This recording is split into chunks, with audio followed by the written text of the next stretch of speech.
Assalamualaikum warahmatullahi wabarakatuh. Shalom, Om Swastiastu, Namo Buddhaya, dan salam kebajikan untuk kita semua. Halo semuanya, perkenalkan nama saya Putri Rizky Amalia Syafi'i. Pada video kali ini saya akan mempraktikkan pendekatan konseling reality therapy. Reality therapy dikembangkan oleh William Glasser, seorang psikiater asal Amerika Serikat pada tahun 1965 melalui bukunya yang berjudul Reality Therapy, A New Approach to Psychiatry. Glasser mengembangkan pendekatan ini karena tidak sependapat dengan pendekatan psikoanalisis yang saat itu banyak berfokus pada masa lalu dan kondisi tak sadar individu. Menurut Glasser, manusia lebih baik dibantu dengan berfokus pada masa kini dan tanggung jawab atas pilihan mereka yang mereka buat sendiri. Dasar pemikiran reality therapy adalah choice theory atau teori pilihan, yang menyatakan bahwa hampir semua perilaku manusia adalah hasil dari pilihan yang disengaja untuk memenuhi 5 kebutuhan dasar, yaitu 1. Kelangsungan hidup atau survival, yang kedua cinta dan keterikatan atau love and belonging, yang ketiga kekuasaan atau power, yang keempat kebebasan atau freedom, dan yang kelima yaitu kesenangan atau fun. Dalam praktiknya, reality therapy menggunakan sistem yang dikenal dengan WDEP atau WDAP, yaitu W atau wants, menggali apa yang sebenarnya diinginkan konseling. D for doing, mengidentifikasi tindakan yang selama ini dilakukan. E for evaluation, yaitu mengajak konseling mengevaluasi sendiri apakah tindakannya membantu atau menghambat, dan P for planning, yaitu menyusun rencana konkret dan realistis untuk perubahan.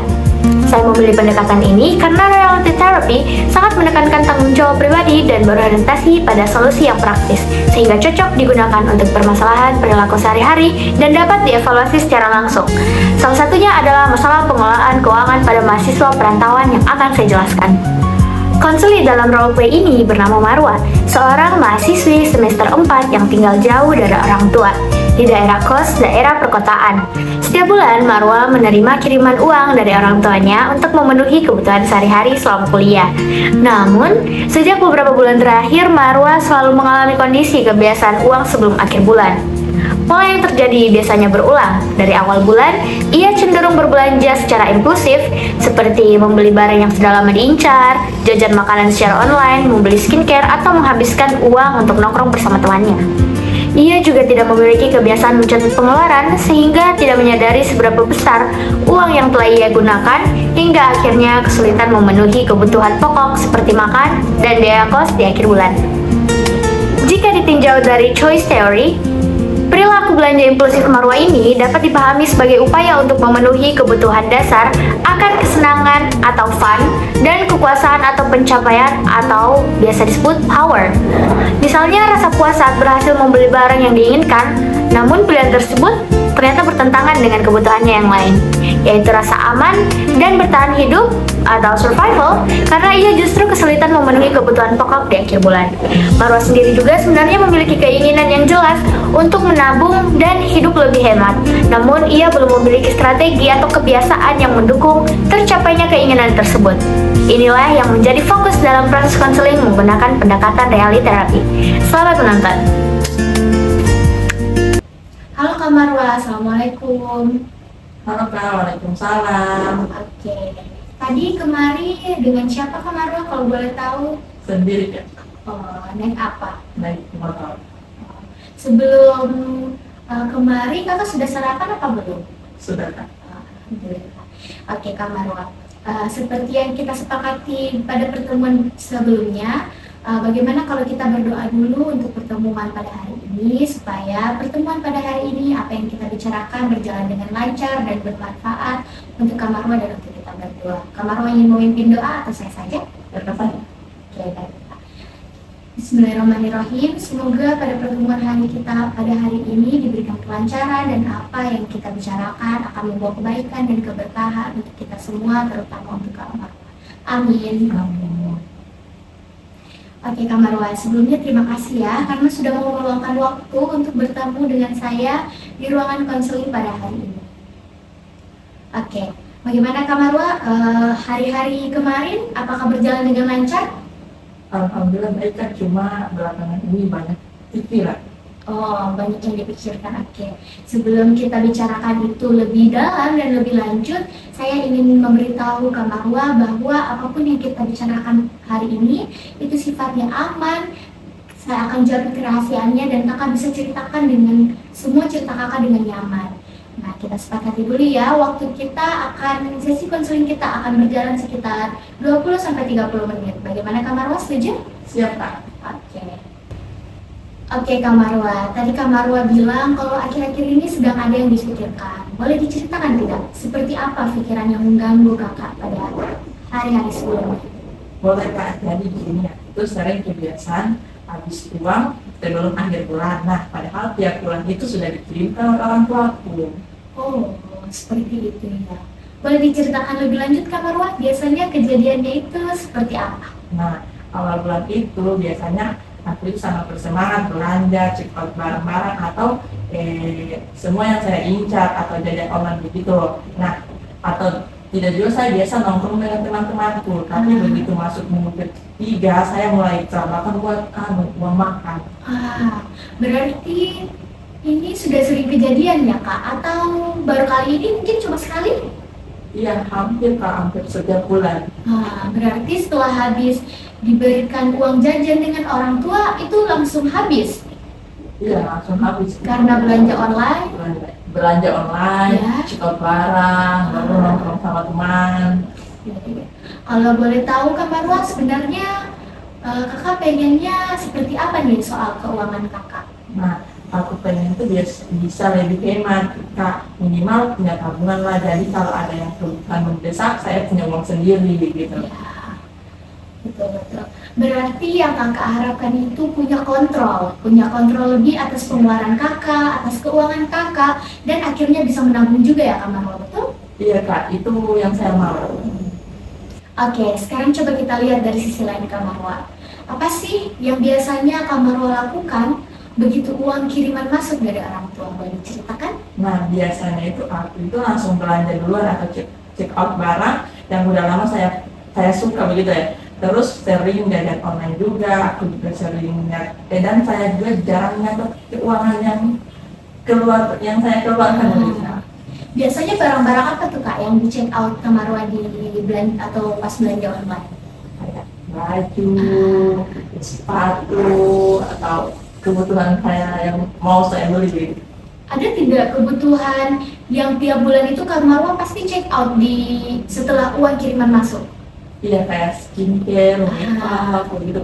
Karena itu merupakan kebutuhan pribadi kakak yang kakak rasa? Iya, itu sangat dibutuhkan setiap bulan.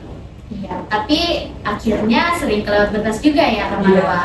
Iya, sekali. Oke, Kak Marwa, jadi menurut Kak Marwa sendiri nih kebiasaan belanja di awal bulan itu membantu kakak buat nabung tidak? Atau malah bikin susah di akhirnya? Coba dipikir dulu. Kalau dipikir-pikir, malah bikin susah sih, keras soalnya aku jadi nggak pernah punya uang sisa gitu buat ditabung. Iya, betul Kak. Terus kalau kebiasaan ini terus-terus seperti ini sampai bulan-bulan berikutnya, kira-kira apa yang bakal terjadi ke depannya Kak Marwa? Misalnya itu, saya itu jadi kayak kekurangan tiap bulan atau malah minta tambahan ke orang tua. Dan saya itu sebenarnya nggak mau kayak begini Kak. Ya. Berarti kakak sendiri sudah merasa ya kalau ada yang perlu diubah dari kebiasaan ini nih. Iya Kak, aku ngerasa itu emang harus mulai dirubah sih, harus kayak harus ada sisanya begitu Kak. Iya betul, harus dipilah-pilah Kak, mana kebutuhan dan mana keperluan mendesak nantinya supaya ada sisa ya kan Kak? Iya, gitu. Oke, kalau gitu coba kita pikirkan bersama. Menurut Kak Marwa, langkah kecil apa yang paling realistis buat kakak mulai dari sekarang? Coba pikir. Mungkin saya itu mulai nyatet pengeluaranku dari hari ke hari begitu Kak. Terus bisa bikin anggaran di awal bulan biar tahu batas belanjaannya itu gimana. Iya betul, itu merupakan langkah yang bagus.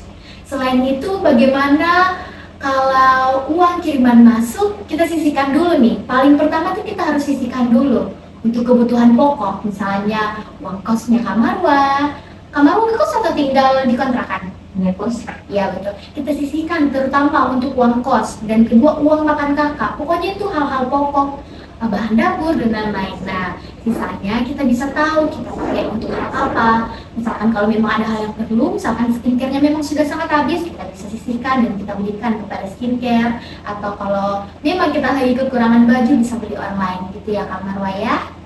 Wah, ini Kak, itu ide bagus juga Kak. Jadi saya walaupun pengen jajan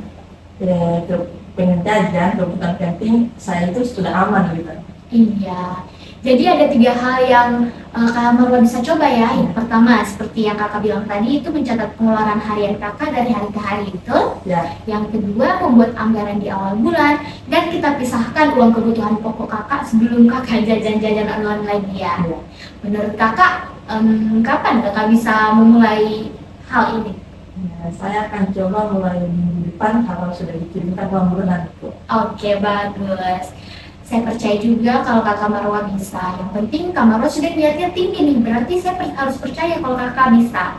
Nah, kalau nanti ada kendala di tengah jalan, itu wajar ya Kak Marwa. Yang penting kakak bisa tetap coba evaluasi dan sesuaikan lagi sama rencananya. Kalau ada apa-apa, Kak Marwa bisa hubungi saya dan kita akan kembali bertemu di ruangan konseling ini. Oke Marwa, jadi hari ini kita sudah ngobrolin seputar keuangan kamu, seputar uang kiriman dari orang tua. Saya mau rangkum sedikit dulu ya. Kamu sebenarnya pengen menabung dan lebih terkontrol lagi soal pengeluaran. Dan kamu sudah punya 3 rencana konkret. Kamu harus ingat ini ya, kalau bisa dicatat juga. Yang pertama, mencatat pengeluaran harian, itu harus. Yang kedua, kita harus membuat anggaran awal bulan. Yang ketiga, menyisihkan uang kebutuhan pokok lebih dulu. Ada yang mau ditambahin atau yang mau diluruskan Kak Marwa? Udah pas kayak gitu Kak. Jadi makasih banyak atas bantuan Kakak buat masalah ini. Oke, sama-sama Marwa. Saya sangat senang kalau kamu sudah mau terbuka dan punya rencana jelas ya Marwa. Gimana kalau minggu depan kita ketemu lagi untuk mengobrolkan atau membicarakan progres 3 langkah konkret yang sudah kita bahas tadi? Boleh banget Kak. Oke, sebelum kita akhiri, Kak Marwa ada pertanyaan? Tidak ada. Oke, Jelas. kalau begitu kita tutup dengan doa dulu ya. Semoga apa yang sudah kita rencanakan hari ini bisa Kak Marwa jalani dengan baik dan dimudahkan segala urusannya Kak Marwa. Amin. Amin. Baik, terima kasih banyak Kak Marwa sudah mau cerita dan terbuka pada hari ini. Pokoknya kalau ada apa-apa, silahkan hubungi nomor yang sudah saya berikan kepada Kak Marwa. Semangat terus, dan saya yakin Kak Marwa pasti bisa melewatkan masalah kakak. Terima kasih Kak. Terima kasih banyak. Assalamualaikum. Waalaikumsalam.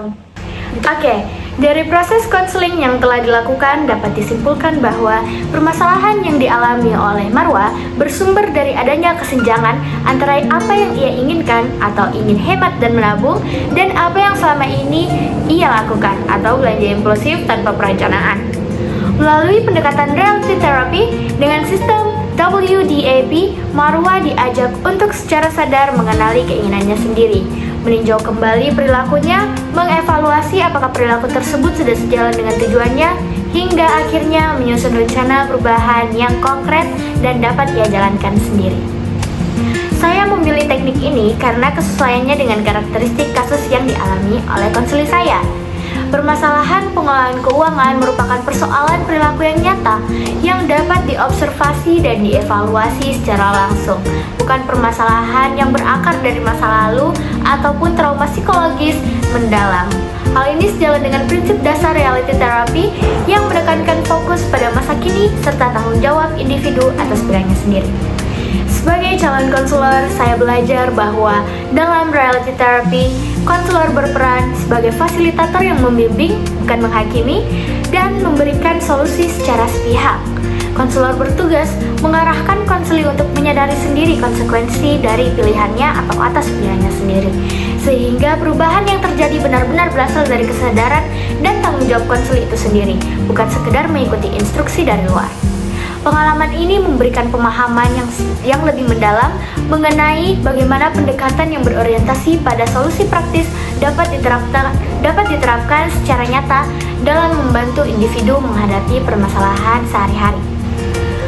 Baik, itu saja penjelasan saya mengenai reality therapy pada hari ini dan juga proses konselingnya.